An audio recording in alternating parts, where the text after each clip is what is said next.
So നമ്മുടെ PTECൽ seminar report എങ്ങനെയാണ് create ചെയ്യേണ്ടത്, അതിൽ നമുക്ക് എന്തൊക്കെ ടോപ്പിക്കുകളാണ് ഇൻക്ലൂഡ് ചെയ്യേണ്ടത്, ഓരോ ടോപ്പിക്കുകളിൽ നമുക്ക് എങ്ങനെയൊക്കെയാണ് അത് ഡിസ്ക്രൈബ് ചെയ്ത് എഴുതേണ്ടത് എന്നുള്ള കാര്യങ്ങളായിരിക്കും നമ്മൾ ഇന്നത്തെ വീഡിയോയിൽ നമ്മൾ ഡിസ്കസ് ചെയ്യാനായിട്ട് പോകുന്നത്. So let's start video.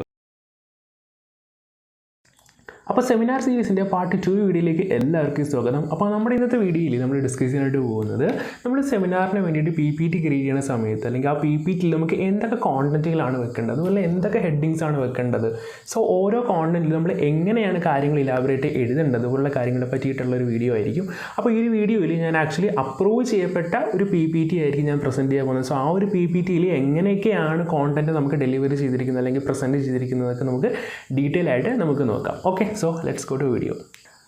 Okay, അപ്പോൾ നമുക്ക് നമ്മുടെ PPTയിൽ എന്തൊക്കെ ടോപ്പിക് അല്ലെങ്കിൽ എന്തൊക്കെ ഹെഡിങ്സ് അല്ലെങ്കിൽ എന്തൊക്കെ കോണ്ടന്റ് ആണ് നമുക്ക് ഇൻക്ലൂഡ് ചെയ്യേണ്ടത് നമുക്ക് നോക്കാം. അപ്പോൾ ഫസ്റ്റ് ഓഫ് ഓൾ നമ്മുടെ PPTയിൽ ഇൻട്രൊഡക്ഷൻ വേണം, ലിറ്ററേച്ചർ റിവ്യൂ വേണം, കീ കോൺസെപ്റ്റ് അല്ലെങ്കിൽ മെയിൻ കോൺട്രിബ്യൂഷൻ വേണം, അതുപോലെ തന്നെ മെറ്റീരിയൽസ് ആൻഡ് മെത്തഡോളജി വേണം, implementation details, result and discussion, conclusion, future scope, reference. അപ്പോൾ ഇത്രയും കാര്യങ്ങളാണ് നമ്മുടെ PPTയിൽ പ്രധാനമായിട്ട് നമ്മൾ വെക്കേണ്ടത്. അപ്പോൾ ഈ ഓരോ കാര്യങ്ങളും എങ്ങനെയാണ് വെക്കേണ്ടത്, അതിൽ എന്തൊക്കെ കാര്യങ്ങളാണ് ഇൻക്ലൂഡ് ചെയ്യേണ്ടത് ഉള്ള കാര്യങ്ങൾ നമുക്കൊരു PPT വെച്ച് തന്നെ നമുക്ക് എന്ത് ചെയ്യാം നോക്കാം. അപ്പോൾ അതിനായിട്ട് ഞാൻ ആക്ച്വലി എൻ്റെ ഒരു ജൂനിയറിൻ്റെ തന്നെ PPT ആണ് എടുത്തിരിക്കുന്നത്, അതായത് അപ്രൂവ് ചെയ്ത് കിട്ടിയ ഒരു PPT, അതായത് നമ്മളിത് പ്രസൻറ്റ് ചെയ്ത് കഴിഞ്ഞാൽ അപ്രൂവ് ചെയ്ത് കിട്ടിയൊരു PPT ആണ്. സോ അത് നോക്കുമ്പോൾ നമുക്കൊരു ക്ലാരിറ്റി ഉണ്ടാവും, അത് നിങ്ങൾക്ക് ഒരു മനസ്സിലാകുകയും ചെയ്യും. ഓക്കെ, സോ ലെറ്റ്സ് സ്റ്റാർട്ട് ആ വീഡിയോ. ഓക്കെ, അപ്പോൾ നമുക്കിങ്ങനെ PPTയിലോട്ട് പോകും. അപ്പോൾ PPTയുടെ ഫ്രണ്ട് പേജാണ് നിങ്ങൾ കാണുന്നത്. അപ്പോൾ ഈ PPT നോക്കുവാണെങ്കിൽ ഇതിൻ്റെ ടോപ്പിലായിട്ട് നമ്മുടെ പേപ്പർ, അതായത് നമ്മൾ സെമിനാറിന് വേണ്ടി ചൂസ് ചെയ്ത് നമ്മുടെ മെയിൻ സെമിനാർ പേപ്പറിൻ്റെ പേരാണ് കൊടുത്തിരിക്കുന്നത്. അതുപോലെ തന്നെ അതിൻ്റെ അടിയിൽ നമ്മുടെ പേര്, നമ്മുടെ രജിസ്റ്റർ നമ്പർ, പിന്നെ നമ്മുടെ ഡിപ്പാർട്ട്മെൻറ്റ്, കോളേജിൻ്റെ പേര്, അതിനുശേഷം നമുക്കൊരു ഡേറ്റ് വേണം, പിന്നെ നമ്മുടെ ഗൈഡിൻ്റെ പേര്, ഡെസിഗ്നേഷൻ, അതിലൊരു ഡിപ്പാർട്ട്മെൻറ്റ്. ഓക്കെ, സോ ഇത്രയും കാര്യങ്ങളാണ് നമ്മുടെ ഫ്രണ്ട് പേജിൽ കൊടുത്തിരിക്കുന്നത്. ഓക്കെ, ആൻഡ് ഇതിന് ശേഷം നെക്സ്റ്റ് പേജ് എന്ന് പറയുമ്പോഴത്തേക്കും അപ്പോൾ നമ്മുടെ നെക്സ്റ്റ് പേജ് നോക്കുവാണെങ്കിൽ അതിൽ നമ്മൾ ആക്ച്വലി കോണ്ടൻറ്റ്, അതായത് ഈ ഒരു PPTയിൽ എന്തൊക്കെ കാര്യങ്ങളാണ് ഉൾപ്പെട്ടിരിക്കുന്നത് പോലുള്ള കാര്യത്തെ പറ്റിയുള്ളൊരു കോണ്ടൻറ്റ് നമ്മൾ ഇൻഡെക്സ് എന്നൊക്കെ പറയും അല്ലേ, അങ്ങനെ ഒരു ഇൻഡെക്സ് ആണ് കൊടുത്തിരിക്കുന്നത്.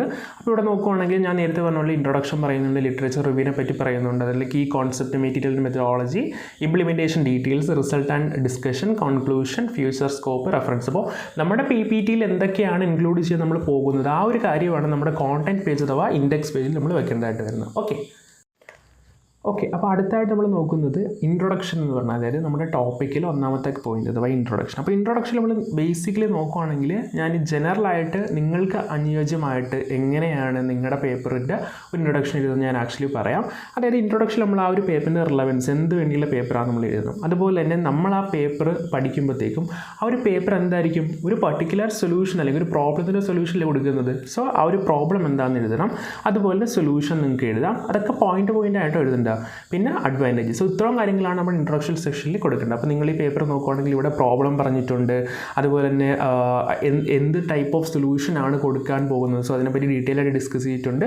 അതുപോലെ തന്നെ പിന്നെ ഒരു അഡ്വാൻറ്റേജ്. സോ ഇതെല്ലാം പോയിന്റ് ആക്കി നിങ്ങൾ എന്ത് ചെയ്യുക, കാര്യങ്ങൾ പ്രസൻറ്റ് ചെയ്യുക. ഓക്കെ, ഇനി അടുത്തൊരു കാര്യം എന്ന് വെച്ചിട്ടുണ്ടെങ്കിൽ ലിറ്ററേച്ചർ റിവ്യൂ. അപ്പോൾ ഈ ലിറ്ററേച്ചർ റിവ്യൂ എന്ന് പറഞ്ഞ പാർട്ട് എന്താണെന്ന് ചോദിക്കുകയാണെങ്കിൽ നമ്മളൊരു പേപ്പർ എടുത്തിട്ടുണ്ടല്ലോ, അതായത് മെയിൻ പേപ്പർ.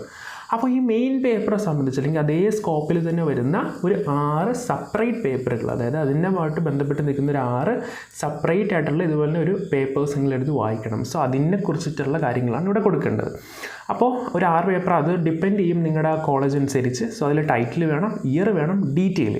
ഈ ഡീറ്റെയിലിന് അവിടെ നിങ്ങൾ ചെയ്യേണ്ടതെന്ന് വെച്ചിട്ടുണ്ടെങ്കിൽ അവിടെയും നിങ്ങൾ എന്ത് ടൈപ്പ് ഓഫ് കോണ്ടൻറ്റാണ് കൊടുക്കേണ്ടത്, വാട്ട് ഇറ്റ് സോൾവ്സ്, അത് എന്ത് സോൾവ് ചെയ്യാൻ ശ്രമിക്കുന്നത്, അതുപോലെ സോൾവ് ചെയ്യാൻ വേണ്ടി ഏത് മെത്തഡോളജിയാണ് ആ ഒരു പേപ്പറിൽ പറയുന്നത്. സോ അത്രയും കാര്യങ്ങളാണ് ഡീറ്റെയിൽ എന്ന് പറയുന്ന സെഷനിൽ കൊടുക്കേണ്ടത്. സോ അതാണ് ഇവിടെ കൊടുത്തിരിക്കുന്നത്.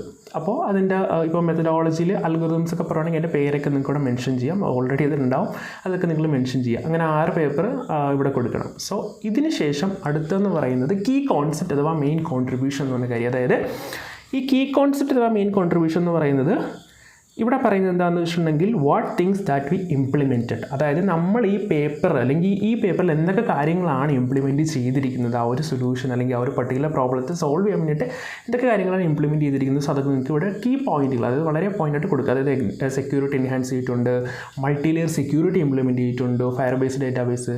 ഓക്കെ, അപ്പോൾ അങ്ങനെയുള്ള കാര്യങ്ങൾ നിങ്ങളുടെ പേപ്പറിന് അനുയോജ്യമായിട്ടുള്ള കാര്യങ്ങൾ നിങ്ങൾക്ക് ഇവിടെ കൊടുക്കാം.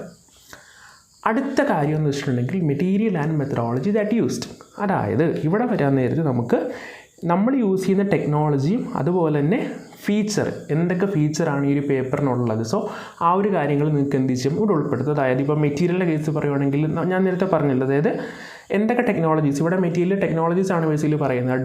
അഡ്വാൻസ്ഡ് ടെക്നോളജീസ് ആയിട്ടുള്ള ഫേസ് റെക്കഗ്നിഷൻ അങ്ങനത്തെ കാര്യങ്ങൾ പറയുന്നുണ്ട്. പിന്നെ ജാവയെ പറ്റി പറയുന്നുണ്ട്, ആൻഡ്രോയിഡ് സ്റ്റുഡിയോ ടൂൾസിനെ പറ്റി പറയുന്നുണ്ട്, ആൻഡ്രോയിഡ് വിർച്വൽ ഡിവൈസ് ഇങ്ങനത്തെ കാര്യങ്ങൾ, അതായത് നമ്മൾ യൂസ് ചെയ്യുന്ന ടെക്നോളജീനെ പറ്റിയിട്ടാണ് ഇവിടെ പറഞ്ഞിരിക്കുന്നത്. ഇനി മെത്തഡോളജീസ് എടുക്കുകയാണെങ്കിൽ എന്താ ഉദ്ദേശിക്കണം, മെത്തഡോളജീസിൽ എന്ന് പറയുമ്പോൾ എന്തൊക്കെ ഫീച്ചറാണ് അതിനുള്ളത്. ഓക്കെ, അതായത് ഡേറ്റ സെക്യൂരിറ്റി ഉണ്ട്, mobile face net admin panel, system design, അങ്ങനെയുള്ള ഫീച്ചറുകളെ പറ്റിയിട്ടാണ് അവിടെ മെൻഷൻ ചെയ്തിരിക്കുന്നത്. അപ്പോൾ നിങ്ങൾ എന്താ ചെയ്യേണ്ട, നിങ്ങളുടെ പേപ്പർ വായിച്ചിട്ട് അതിലുള്ള കാര്യങ്ങളാണ് ഇവിടെ ഉൾപ്പെടുന്നത്. അതുകൊണ്ടാണ് ഞാനിതിന് ഈ പേപ്പർ അതേപോലെ തന്നെ പറയാതെ ആ പേപ്പറിലെ ഓരോ ഹെഡിങ്സിൻ്റെ അണ്ടറിലും എന്താണ് പറയുന്നത് എന്നുള്ളത് നിങ്ങൾക്ക് പറഞ്ഞു തരുന്നത്. ഓക്കെ, അപ്പോൾ നിങ്ങൾ അങ്ങനെ ചെയ്യാം. അതിനുശേഷം ഇംപ്ലിമെൻറ്റേഷൻ ഡീറ്റെയിൽസ്, അതായത് വൈ വി ഇംപ്ലിമെൻറ്റഡ് ഫീച്ചർ. ഈ ഫീച്ചർ എന്തിനാണ് ഇംപ്ലിമെൻറ്റ് ചെയ്തിരിക്കുന്നത്, നമ്മൾ അതായത് ഫീച്ചറിന് എന്തൊക്കെയുണ്ടെന്ന് പറഞ്ഞു. അതായത് ഇംപ്ലിമെൻറ്റേഷൻ ഡീറ്റെയിൽസിൽ ആ ഫീച്ചറുകൾ എങ്ങനെയാണ്, അതായത് എന്തിനാണ് ഇംപ്ലിമെൻറ്റ് ചെയ്യുക. ഒരു എക്സാമ്പിൾ പറഞ്ഞാൽ ഇവിടെ പറയുന്നുണ്ട്, RSA എൻക്രിപ്ഷൻ ഡീക്രിപ്ഷൻ എന്ന് പറഞ്ഞ ഒരു മെത്തേഡ് ഇവിടെ യൂസ് ചെയ്തിട്ടുണ്ട്. എന്തിനാണ്, ടു എൻഷുർ സെക്യൂരിറ്റിനെ എൻഷുർ ചെയ്യാൻ വേണ്ടിയിട്ട്. സോ അങ്ങനെയുള്ള നിങ്ങളുടെ ഫീച്ചേഴ്സ് എന്തിനാണ് സോൾവ് ചെയ്യുന്നത് അല്ലെങ്കിൽ എന്തിനാണെന്നുള്ളതിനെ പറ്റി ഒരു ഡിസ്ക്രിപ്ഷൻ നിങ്ങൾ കൊടുക്കാം. അതിനുശേഷം ഇപ്പോൾ ഡേറ്റാബേസിലേക്ക് എന്തിനാണെന്നുള്ള ഇത് കൊടുത്തിട്ടുണ്ട്, നിങ്ങൾക്കിവിടെ കാണുമ്പോൾ മനസ്സിലാവും. അതിനുശേഷം നിങ്ങൾക്ക് ഇതിൻ്റെ അകത്ത് ഡയഗ്രാംസ് കൊടുക്കാൻ പറ്റും. റൈറ്റ്, ഇംപ്ലിമെൻറ്റേഷൻ ഡീറ്റെയിൽസിൽ ഇത് എങ്ങനെ ഇംപ്ലിമെൻറ്റ് ചെയ്തിരിക്കുന്നതാണ് പറയുന്നത്. അപ്പോൾ ഡയഗ്രാംസ് നിങ്ങൾക്ക് കൊടുക്കാൻ പറ്റും.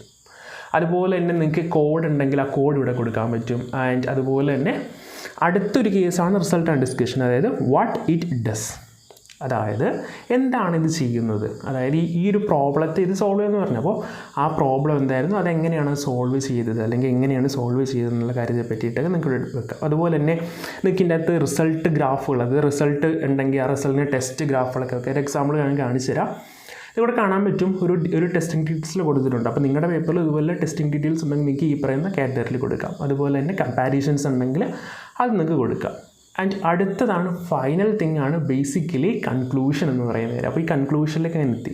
കൺക്ലൂഷനിൽ പറയുന്നതെന്ന് വെച്ചിട്ടുണ്ടെങ്കിൽ overall problem solved and it's importance, അതായത് എന്തൊക്കെ കാര്യങ്ങളാണ് നമ്മൾ സോൾവ് ചെയ്തത്, അതുപോലെ തന്നെ സോൾവ് ചെയ്യുന്നത് കൊണ്ടുള്ള ഇമ്പോർട്ടൻസ് എന്തിനാണ്, അത് എത്രത്തോളം ഇമ്പോർട്ടൻ്റ് ആണ് സോൾവ് ചെയ്യുന്നത്. സോ അങ്ങനത്തെ കാര്യങ്ങളൊക്കെയാണ് ഇതിൽ പറയുന്നത്. സോ അത് നിങ്ങളുടെ പേപ്പർ വായിച്ചിട്ട് നിങ്ങൾ അതിനെ ആ ഒരു പോയിന്റുകൾ ഉൾക്കൊള്ളുന്ന കാര്യങ്ങളാണ് എഴുതേണ്ടത്. അതുകൊണ്ടാണ് ഞാൻ ആക്ച്വലി ഇങ്ങനെ പോയിൻ്റായിട്ട് ഓരോ ഹെഡിങ്ങിൽ എന്താണ് വരേണ്ടതെന്ന് പറയുന്നത്. പിന്നെ ഫ്യൂച്ചർ സ്കോപ്പ്, ഇതിൽ നമുക്ക് എന്തൊക്കെ കാര്യങ്ങൾ ഇനി ഫ്യൂച്ചറിൽ ഇംപ്ലിമെൻറ്റ് ചെയ്യാൻ പറ്റും. ഓക്കെ, ഇംപ്ലിമെൻറ്റ് ചെയ്യുമ്പോൾ നിങ്ങൾക്ക് ഇങ്ങനത്തെ അഡ്വാൻറ്റേജസ് ഉണ്ട്. സോ അതൊക്കെ ഉണ്ടെങ്കിൽ നിങ്ങൾക്കത് ഇവിടെ വെക്കാവുന്നതാണ്. ഓക്കെ, ആൻഡ് ലാസ്റ്റ് വൺ, നമ്മൾ നേരത്തെ ലിറ്ററേച്ചർ റിവ്യൂവിൻ്റെ അകത്ത് നമ്മളൊരു 6 പേപ്പറിൻ്റെ കാര്യം പറഞ്ഞില്ലേ. സോ 6 പേപ്പർ നിങ്ങൾ റെഫറൻസിൻ്റെ അതിൽ അണ്ടറിൽ കൊടുക്കാം. അപ്പോൾ ഇങ്ങനെയാണ് ബേസിക്കലി എന്ത് ചെയ്യുക, ഒരു PPT ക്രിയേറ്റ് ചെയ്യുക. അപ്പോൾ PPT ക്രിയേറ്റ് ചെയ്യുന്നതും അതുപോലെ അതിൽ വരുന്ന ടോപ്പിക്കുകൾ എന്തൊക്കെയാണ്, ടോപ്പിക്കുകളിൻ്റെ അണ്ടറിൽ എങ്ങനെയൊക്കെയാണ് കാര്യങ്ങൾ എഴുതേണ്ടതെന്നുള്ളത് നിങ്ങൾക്ക് മനസ്സിലായെന്ന് വിശ്വസിക്കുന്നു. എന്തെങ്കിലും ഡൗട്ട് എന്തെങ്കിലും ഉണ്ടെങ്കിൽ ഡയറക്റ്റ്ലി നിങ്ങൾ എന്ത് ചെയ്യുക, കമൻറ്റ് ചെയ്യുക. അതുകൂടാതെ തന്നെ നമ്മളൊരു വാട്സപ്പ് ഗ്രൂപ്പ് തുടങ്ങിയിട്ടുണ്ട്. സോ അതിൽ നിങ്ങൾക്ക് ഈ പറയുന്ന സെമിനാറുമായിട്ട് ബന്ധപ്പെട്ട് എന്തെങ്കിലും ടിപ്സ് ട്രിക്സ് അല്ലെങ്കിൽ ഈ PPT ക്രിയേറ്റ് ചെയ്യുന്ന ടൈമിൽ തന്നെ എന്തെങ്കിലുമൊക്കെ പ്രശ്നങ്ങൾ നേരിടുന്നുണ്ടെങ്കിൽ നിങ്ങൾ അവിടെ ഒന്ന് ചോദിക്കാവുന്നതാണ്. അവിടെ അതിനായിട്ടുള്ള സപ്പോർട്ടിംഗ് ടീംസ് ഉണ്ടാവും. അപ്പോൾ എന്തെങ്കിലും ഡൗട്ട് എന്തെങ്കിലും ഉണ്ടെങ്കിൽ നിങ്ങൾ ഇനിയും ചോദിക്കുക, നമുക്ക് അതിനെ പറ്റിയിട്ടുള്ള സംസാരിക്കാം.